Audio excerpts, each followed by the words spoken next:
안녕하세요. 존브레드입니다. 이렇게 쓰고 벌고 했고요. 총 수입은 322만 6,718원이고 총 지출은 125만 6,620원으로 197만 98원을 남겼습니다.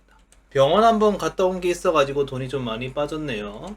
2026년 4월은 3억 4,655만 9,139원이었고요. 2026년 5월은 3억 8,507만 3,068원이고요. 4월 달에 비해서 3,851만 3,929원이 늘어났고 현금 채굴 197만 98원을 빼면은 투자 수익만으로는 3,654만 3,831원이었습니다.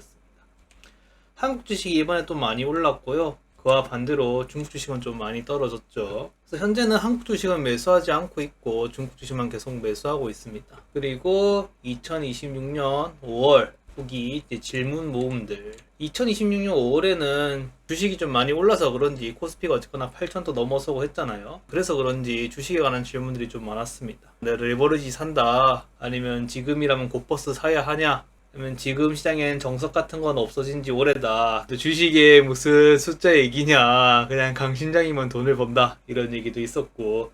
스페이스X면 지수 상승의 호재냐? 뭐 이런 것도 있었습니다.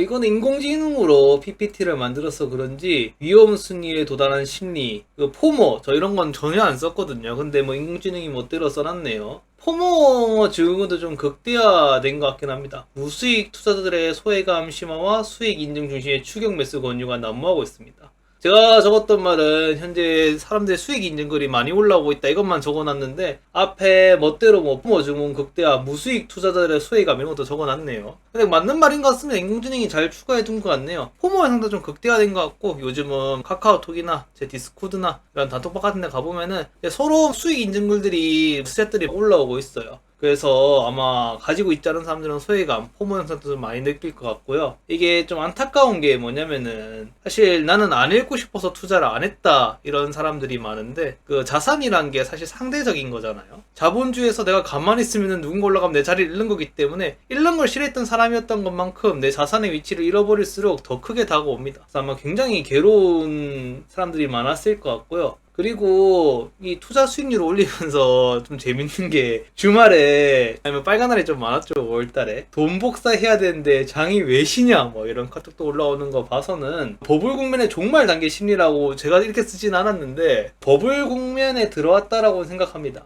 그리고 첫 번째로 자주 나오는 종목이 주식 좀 골라달라, 뭐 국내 주식 추천해달라, 국내 주식 추천해달라 말 나온 것도 굉장히 좀 재밌는 상황인 것 같고요. 어쨌거나 그래도 해외 주식 좀 추천해봐라 이런 말도 있었는데 제 개인적인 생각으로는 타인의 추천은 진짜 무익한 질문인 것 같아요. 막말로 하면은 13F만 들어가도 지금 전 세계에서 가장 위대한 투자자라고 불리우는 워렌 버핏의 포트폴리오도 볼 수 있는데 전 세계 1등이 답안지를 보여주고 있잖아. 하여튼 뭐 워렌 버핏 답안지도 볼 수 있는데 하여튼 뭐 그런 얘기 차치하고 사실 남이 추천한 주식 듣고 사면은 절대로 버틸 수가 없습니다. 시장이 뭐 조금만 흔들려도 내가 무슨 근거로 샀는지 모르기 때문에 내 마음이 그냥 오락가락 할 수밖에 없단 말이야. 남의 추천보다는 수익을 많이 거두려면은 나의 기준에 의해서 사야 된다 생각하거든요. 그래서 저는 주식 종목을 추천받는 것보다는 내가 어떤 사람인지 먼저 아는 게 더 중요한 것 같습니다. 사실 내가 어떤 성향인지에 따라서 추천받아야 될 종목도 천차만별로 달라질 거잖아요. 예를 들어 내가 트레이더인지 아니면 장기 투자자인지 이거에 따라서도 단기 투자에 적합한 종목이 따로 있을 거고 또 장기 투자에 적합한 종목이 따로 있을 거고 또 내 성격에 따라 또 다른 종목이 있을 거기 때문에 종목을 추천받는 것보다는 내 자신이 어떤 사람인지 먼저 아는 게 더 중요하다고 생각합니다. 그리고 레버리지나 곧버스 이런 얘기도 나왔는데 이것도 재밌는 것 같습니다. 동일한 8천 선상에서 누구는 레버리지를 보고 있고 누구는 또 곧버스를 보고 있다는 게 굉장히 재밌는 것 같은데 일단 먼저 곧버스 얘기부터 하면은 곧버스는 저는 절대로 추천하지 않는 종목이고요. 뭐 인버스 자체도 추천하지 않는데 왜냐면 기본적으로 인류는 발전하기 때문에 그러니까 인류 발전에 반대되는 베팅을 하는 거잖아요. 그렇기 때문에 사실상 확률상 좀 불리할 수밖에 없고요. 그렇기 때문에 단기적인 타이밍을 맞추려고 승부를 하는 건데 굉장히 난이도가 높죠. 그래서 이렇게 어려운 투자를 시작하고 나서도 일반 주식을 사면 수익률은 무한대인데 숏을 치면은 수익률은 끼케야 100%, 곧버스 치면은 뭐 얼마야? 하여튼 뭐 무한대에서 수익률을 제한하는 투자로 시작하는 거잖아요. 더 어려운 투자를 시작하는데 수익은 더 낮아요. 그렇기 때문에 굳이 이런 게임을 해야 되나. 그리고 레버리지도 별로 추천하지 않는 게, 우리가 투자를 하면은 투자는 덧셈 평균이 아니라 곧셈 평균으로 계산하잖아요. 예를 들어 10% 하락하면은 원금까지 돌아올 상승률은 11.11%가 필요하잖아요. 20% 하락하면 25%가 필요하고, 50% 하락하면 100%가 필요하고, 90% 하락하면 1000%가 필요합니다. 이렇듯 하락률을 줄이는 게 되게 중요한데, 레버리지를 사게 되면 하락률을 키우게 되죠. 근데 상승률도 겨우 2배밖에 안 되기 때문에 수학적으로 굉장히 불리한 상품입니다. 그렇기 때문에 이거를 오버나잇 하기가 굉장히 어려운 종목입니다. 오버나잇 하기가 어려운 종목이란 것은 필연적으로 단기 매매가 강요될 수밖에 없고, 단기 매매가 되면은 우리가 주식을 살 때 10,000원에 적혀 있어도 10,000원에 사지는 게 아니라 살 때는 더 비싼 가격에 사고 팔 땐 더 싼 가격에 팔아야 되는 그런 비드오퍼 스프레드가 발생하잖아요. 누구는 한 번 거래해서 비드오퍼 스프레드 한 번밖에 안 되는데, 어떤 사람은 여러 번 거래해서 이 비드오퍼 스프레드를 수십 번 내면은 당연히 이 누적 비용이 꽤 커지겠죠. 그렇기 때문에 별로 좋지 않고요. 그 레버리지는 일반 ETF에서 수수료도 엄청 비싸기 때문에 굳이 해야 할 이유가 또 없다고 생각합니다. 강심장이 결국 돈 벌지 않나요?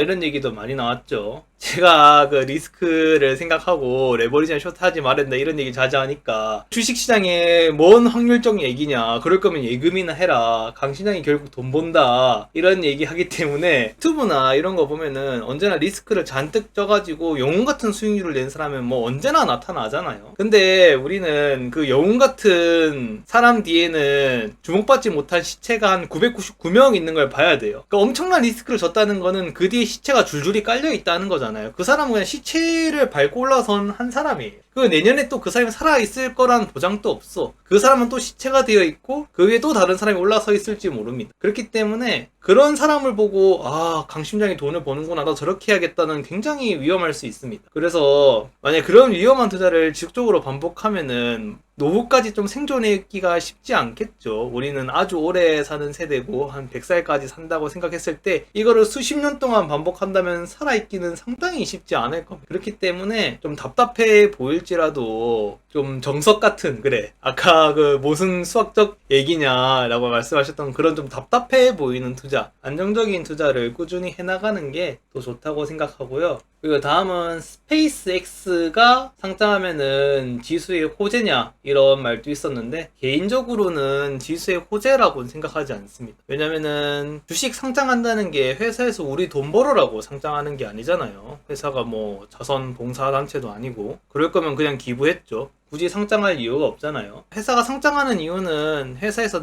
자본을 끌어들이려고 하는 건데, 회사가 시장이 안 좋을 때 상장하진 않겠죠. 시장이 막 과열되어 있고 투자 열풍이 불 때 이제 돈 받으려고 상장할 거잖아요. 그러면은 지금 시장이 과열되어 있다라고 보는 게 맞겠죠. 대형주들이 상장하고 너도 나도 막 상장하는 그런 닷컴 버블 같은 시기가 좀 떠오르긴 합니다. 그리고 스페이스X 같이 엄청 큰 회사가 상장하면은 일명 수급 블랙홀이라고 하죠. 그런 현상이 좀 발생할 수 있어서 자산 시장에 자본이 오히려 좀 마를 수도 있다고 생각하고요. 그렇기 때문에 개인적으로 좀 이런 시기가 왔을 때는 조금 조심해야 되는 시기가 맞지 않나 라고 생각하고 있습니다. 그리고 아까 말씀드린 것 중에 이미 정석 시장은 무너졌다 이런 얘기도 좀 포함해가지고, 시장은 저는 변하지 않는다고 생각합니다. 언제나 이제 요동치는 거는 우리의 마음이고, 레버리지 타야 될 거고, 곧버스 타야 될 것 같고, 시장이 정석은 무너진 것 같고, 강심장만이 돈을 버는 것 같은데 그렇지는 않다고 생각하고요. 오르는 것부터 생각하는 게 아니라 그래도 내가 이제 떨어지면 어떻게 될까부터 먼저 생각하는 게 좀 오래 살아남을 수 있는 방법이지 않을까 생각하고 있습니다. 2026년 5월 끝이었고요. 봐주셔서 감사합니다. 땡큐.